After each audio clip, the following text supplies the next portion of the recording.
On January 26, 1950, a U.S. Air Force C-54 transport plane took off from Anchorage, Alaska en route to Montana.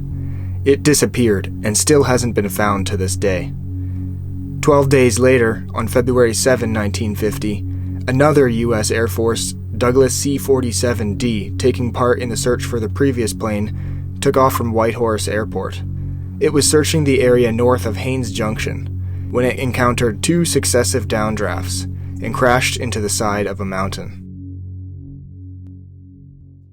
I am outside of Haines Junction and ready to embark on this adventure to the plane crash site.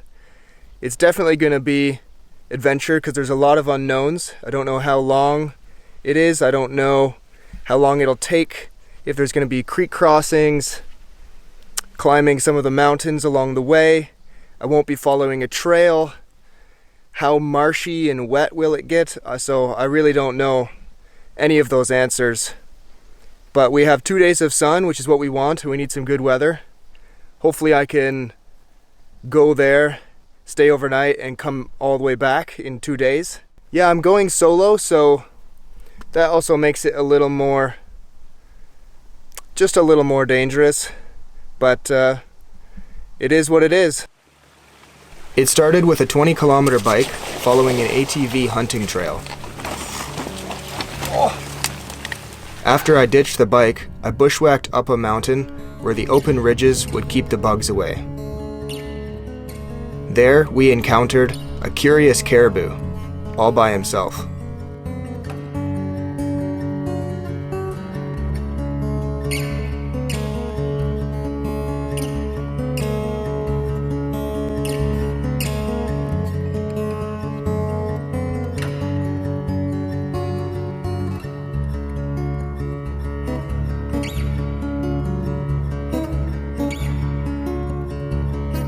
The next tough part was descending and crossing another valley and then going up the other side.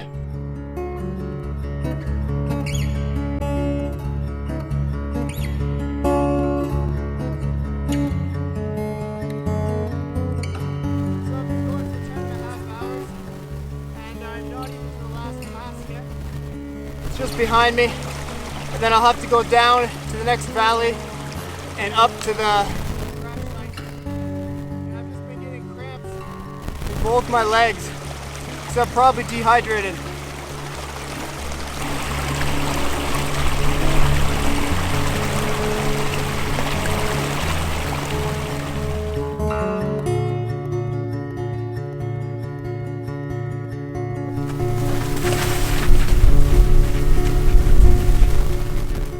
I'm descending down the pass, and this is where I'm gonna make camp tonight. I'm not gonna make it to the plane wreck. My cramping legs just can't handle anymore. And I am brutally exhausted. But it is a really beautiful valley. Look at these beautiful little lakes here. The plane wreck is on this mountain, around the corner and down the ridge. It's just too far. Too much distance. I'm out of gas. So this is gonna have to be the spot for tonight. Just done. And single person tent. Done. This is the first time I'm using it. Nice little screen door. I like it.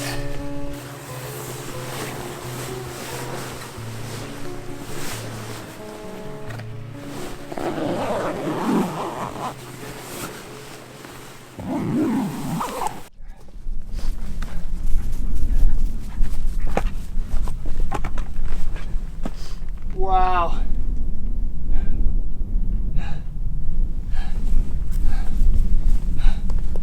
Oh. Hey, Nance. How are you? We made it. This U.S. Air Force C-47 plane wreck is more a tale of heroism than it is of tragedy. Amazingly, all 10 souls on board survived, and it crashed in the winter. The pilot basically followed a similar route to mine. It would have been a similar distance, but he walked out to the closest highway. got help and came back. And then everyone was rescued. It's pretty incredible that there was only minor injuries and everyone survived.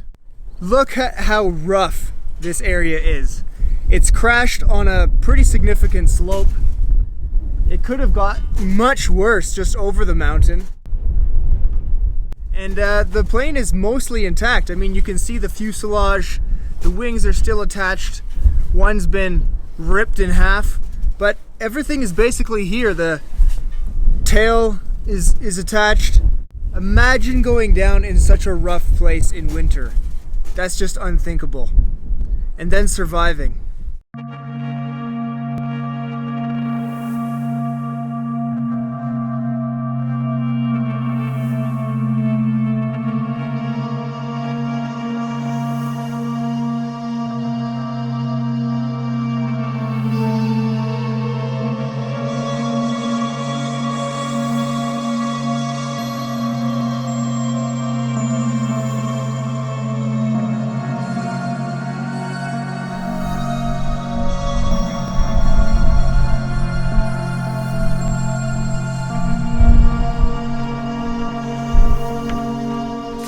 I bet more caribou than humans visit this plane wreck. The Douglas C-47 is a military designation that is modified from the recognizable civilian DC-3. The C-47 had strengthened floors, an astrodome above the cockpit, a cargo door, and seats for 27 troops.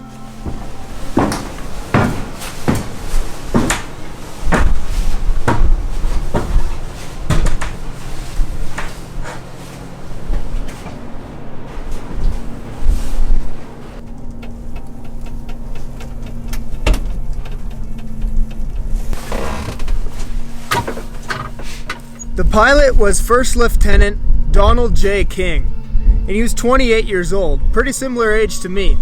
Of the other 10 on board, 5 were Canadian search spotters. After doing more research when I got back, I read conflicting reports about the rescue. The story that the pilot walked to the nearest road is not true, and is confused with a different plane crash near Whitehorse. These 10 men spent 3 days surviving in subarctic temperatures until a US Air Force helicopter extracted them on February 10th. The cost to salvage the plane would just be too much. It's too remote. I like that it remains here, resting on the side of a mountain, where it's been for the last 70 years.